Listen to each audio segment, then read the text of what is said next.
BPN sembunyikan identitas pemilik SHGB di Laut Makassar. Kasus kapling laut yang kini ramai di Tangerang makin hangat dibicarakan publik. Hal serupa ternyata juga terjadi di Makassar.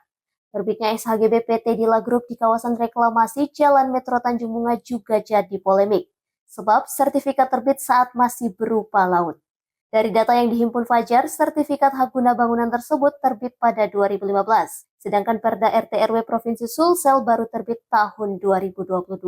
Perda tersebut kemudian menetapkan adanya rencana garis reklamasi, lahan dimaksudkan termuat di dalamnya.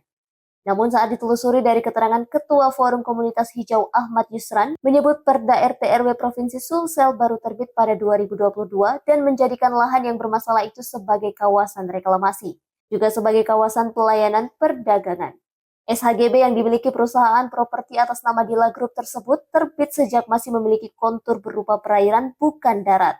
Sementara SHGB diperuntukkan untuk hak atas tanah. Dalam penelusuran melalui aplikasi Google Earth pada tahun 2015, tampak kontur kawasan tersebut sebagian masih laut. Bentuknya menjorok persegi panjang ke arah laut.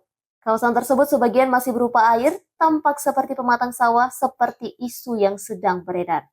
Mengenai kapling laut, pondasi batuan dengan air di tengahnya tampak juga pada lokasi tersebut ketika SHGB terbit. Kepala Seksi Penanganan Masalah ATR BPN Kanta Kota Makassar, Andri Saputra membenarkan bahwa pada kawasan yang dimaksud sudah terdapat sertifikat HGB. Namun, ia enggan membenarkan bahwa itu dimiliki Dila Group dan terbit sejak 2015. Ketika diminta validasi tahun terbit dan pemilik sertifikat tersebut, ia berkelit. Mengenai terbitnya kapan, namanya siapa, mohon maaf itu masuk ke dalam informasi terbatas. Karena itu terkait haknya orang per orang, tidak bisa kami beritahukan. Ujar Andri saat ditemui di kantornya Jumat 24 Januari 2025.